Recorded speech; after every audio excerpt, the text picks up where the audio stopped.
This is how I felt during the international break, and this was how I was feeling when I woke up to club football again.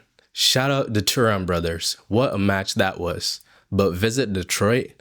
Nah man, these sponsorships are getting out of hand.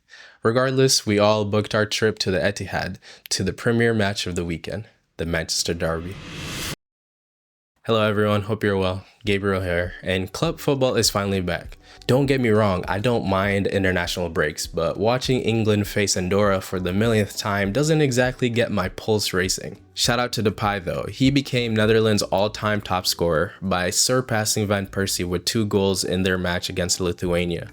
All-time top scorer, how does that sound, Memphis?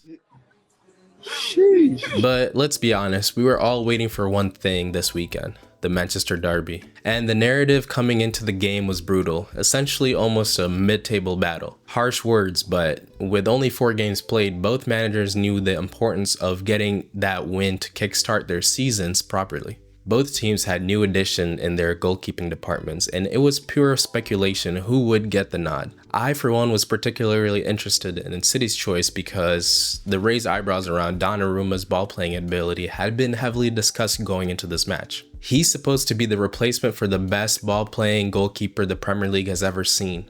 That's massive pressure. City's starting lineup looks somehow unbelievable, considering how many injuries they'd be dealing with. United were also missing some notable players, including Matheus Cunha, who maybe could have made a slight difference to their attacking threat. And after a roar from the home crowd, both teams started sloppily but lively. Both sides kept losing possession, but they also looked dangerous going forward. City kept pushing and they finally found the breakthrough through their very own Phil Foden. He was absolutely the standout player from City's side, and it's brilliant to see him back after that long injury he sustained. Pep before the match was encouraging him to play with joy again like he'd been recently showing in training. You could see that desire was crystal clear and he just wanted it today. Together with Reinders, they played in this fascinating setup as dual 8s.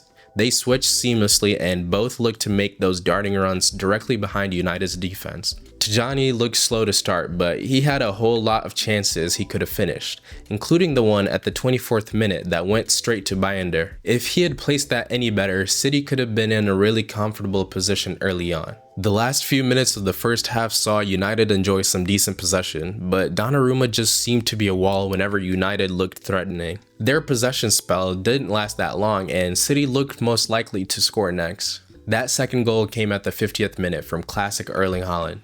That run in behind before that delicious chip is just trademark Erling at this point. A massive shout out to Doku as well, he looked amazing throughout this derby. I know he's always been criticized for lacking that final product, but when he delivers, he's an absolute game changer.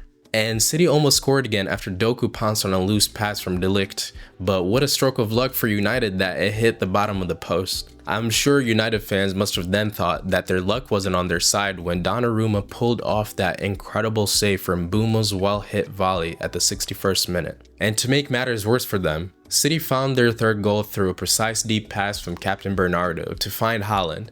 You just knew he was going to finish from that position with his favorite left foot. Game over. Now, I can't lie, being a supporter of the blue side of Manchester, I thought this game could have gone either way before kickoff. Both teams clearly had massive question marks, but as much as this performance was deserved, it still doesn't make me feel that City are completely back yet. There's still a lot of things to iron out, and this coming week will truly test this team's legitimacy. Yes, I did think Donnarumma was impressive in goal today, but he still looked massively uncomfortable with the ball at his feet under pressure. At times, he simply wasted possession with inaccurate long balls that never found their intended target.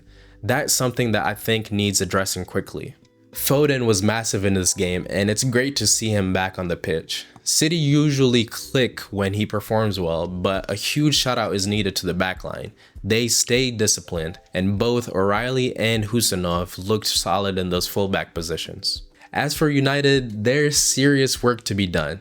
Ruben Amorim is generally in danger if United don't find a way to get a result against a somewhat shaky Chelsea side that just drew 2-2 away at Brentford. I'm holding out judgment to see how their new goalkeeper signing fixes their leaky defense and whether Amram can get his midfield clicking again. City were just overly dominant in that middle third. That's an area that I think United desperately need to control regardless of their 3 at the back system. Now, speaking of the broader league picture, Arsenal looked dominant against Forest in a 3-0 win. This is crucial because their front 3 finally gave them that attacking boost they've been missing. This could very well set up a very tasty matchup when they host City at the Emirates next weekend. They'll probably be favorites, but I can see this going either way, but a draw feeling like the most likely result. And as much as I didn't want to discuss them, Liverpool somehow found another way to win after getting bailed out by former United man Hannibal. That makes it 2 game weeks running in a row that Burnley have fallen just short of impressive results. But like everyone before them, they just fell under Liverpool's black magic again. Salah's smile after that assured penalty had to be a nod at exactly that. I do think they'll need that black magic again when they face Everton at home this coming weekend in the Merseyside Derby.